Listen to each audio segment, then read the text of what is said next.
In this module, we will go over substitution rules. That is, how do you substitute parts of the formula by other formula to get an equivalent formula. In the last module, we looked at the question of how do we show logical equivalences, and the way we did that was by the truth table. Basically, we wrote the truth table for the formula that we were interested in, and we checked whether the two truth tables for the two formulae that we got was identical. If it was, wonderful, our job is done. Now the problem with that approach is that if I had formulas that, let's say, had 100 variables, then I would need truth tables of the size 2 to the power 100. That's not something that we can do. An alternate approach is by what we are going to call derivation by using known logical equivalences. So in the last module at the end, we had a bunch of logical equivalences, things like associativity, distributivity, etc. We can use those in order to prove that two formulae are equivalent. Now, in general, this is a more a complicated approach in one extent, which is that you have to sort of apply innovation to figure out which rules to apply at what point.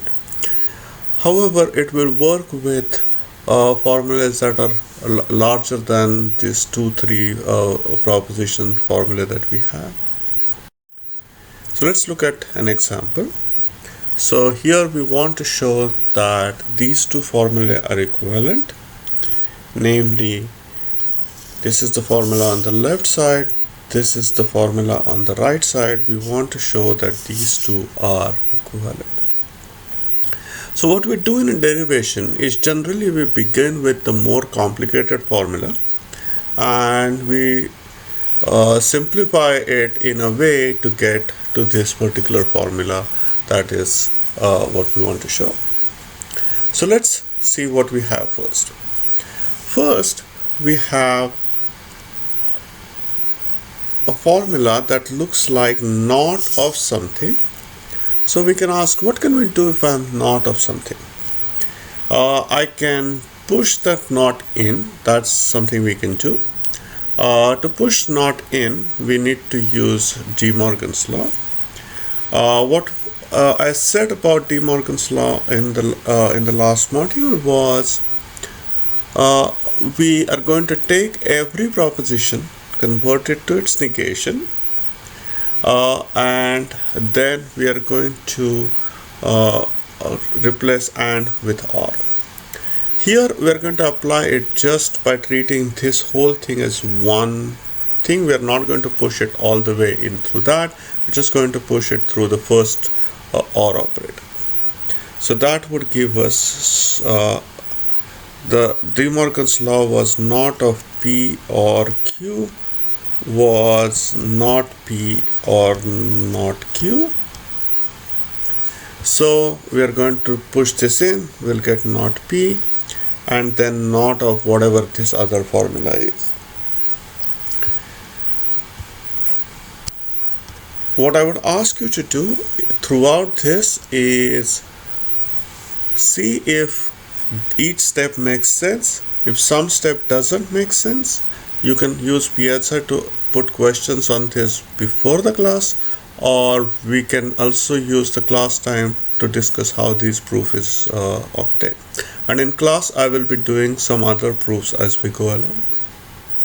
Okay, so we pushed the not in by De Morgan's law. Now what do we have here? We have not P, we have and again I have a formula that has a not with something in front of it. So I can apply De Morgan's law again and push that not in. When I do that, first of all, I'm going to just copy this part that I'm not changing. I'm going to leave it as is. Then I'm going to push the not in. That will give me not of not P, or this and will change to or, this Q will change to not Q. So that's what we'll get by applying De Morgan's law here. Let's look at the next step. Now we have double negation. We can get rid of the double negation and we replace this not P with P.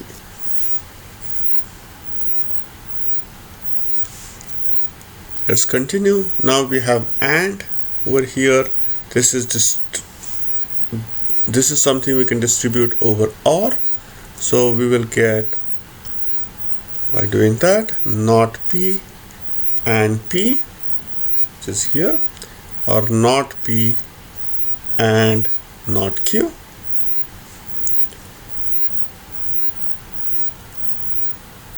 Now we can replace P and not P by false, because this is equivalent to false, and this is something we are just copying as is. Continue further. We can use commutativity to put false on the other side, and then we can use the fact that if I use OR with false, then I get my original formula back, and that will give me the answer as not P and not Q.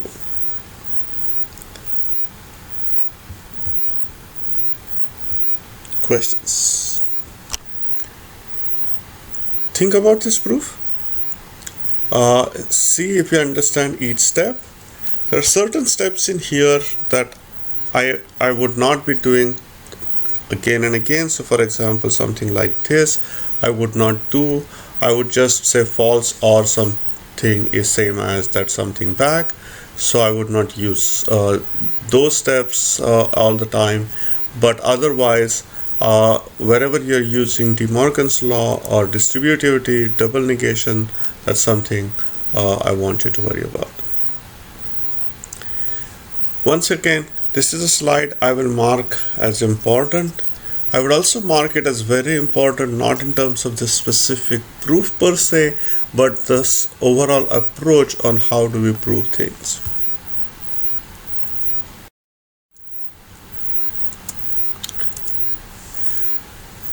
Let's look at one more example. So here we want to show P and Q implies P or Q. It's a tautology. We can do this by truth table. This is something I'm going to ask you to do.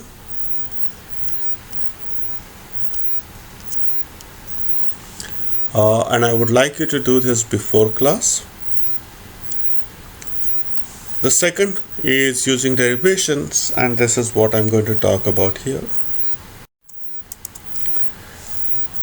So the question that we are asked is this complicated formula equivalent to true? In other words, no matter what P and Q are, is it always going to evaluate to true? Now we can start with the formula. Now we have an implication. So the first thing we can do is work on the implication, get rid of it. Now what I have was P implies Q is same as not P or Q. So I can use this. So I have not of the antecedent, not of P and Q, or P or Q.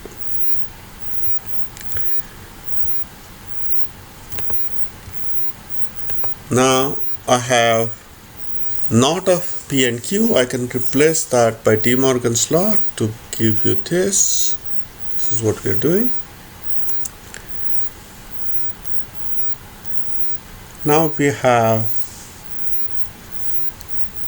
a bunch of ORs really in sequence, so we can reorder things, and that will give us P or not P, not Q or Q by associativity and commutativity, because we just have a bunch of ORs in different ways. We can reorganize them as we like. Now each one of this is equivalent to true, and true or true is same as true. Once again, check if you follow the proof. Make sure you follow each step of the proof, and make sure that you understand why we are doing the way things that the way that we are. Now, one question you would be wondering is, how do I just go about doing this for an arbitrary kind of proof? Now, there is no sort of set algorithm that I can give you because no such algorithm exists.